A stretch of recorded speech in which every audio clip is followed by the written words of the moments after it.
Deuxième saison blanche consécutive pour le Real Madrid, et cette fois, ce n'est plus un accident. Dans un Allianz Arena en fusion, le Bayern Munich a imposé bien plus qu'un simple rythme, une intensité, une discipline collective et une force mentale que le Real n'a pas su égaler sur la durée. Car oui, le Real Madrid a montré de bonnes choses. Une première mi-temps sérieuse, appliquée, avec de la maîtrise et surtout un joueur au-dessus du lot, Arda Güler. Créatif, décisif, spectaculaire, il a été le véritable moteur offensif madrilène. Le genre de performance qui confirme qu'il peut déjà porter cette équipe dans les grands rendez-vous. Mais autour de lui, trop de défaillances. Le problème principal du Real dans ce match, c'est le collectif. Par séquence, l'équipe s'est totalement coupée en deux. Peu de solidarité, peu de repli, et surtout des décisions individuelles qui ont pénalisé l'ensemble. Kylian Mbappé en est l'exemple parfait, capable d'être décisif, mais trop souvent enfermé dans un jeu personnel, égoïste, cherchant la solution seul au lieu de faire jouer les autres. Et que dire de Vinicius Junior?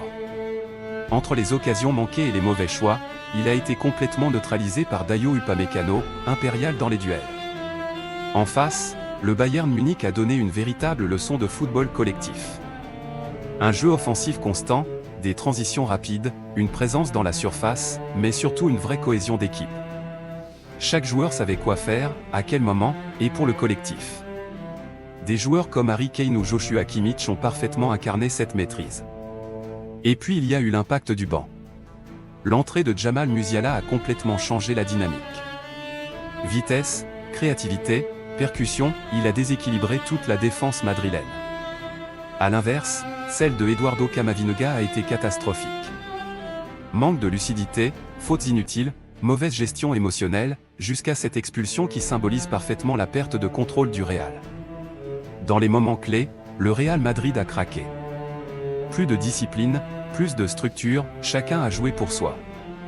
Même derrière, l'absence de Thibaut Courtois s'est fait ressentir. Andriy Lunin n'a pas su rassurer, ni stabiliser son équipe dans le chaos. Et c'est peut-être ça, le vrai problème. Le collectif. A l'inverse, le Bayern a gardé son calme, sa structure, sa confiance. Et au final, la différence est là. Pas dans le talent, mais dans l'organisation, la discipline et l'état d'esprit. Le Bayern Munich confirme qu'il est un sérieux prétendant en Europe, avec une équipe complète et cohérente. Le Real Madrid, lui, doit se poser de vraies questions. Car à ce niveau, sans collectif, même les plus grandes stars ne suffisent plus.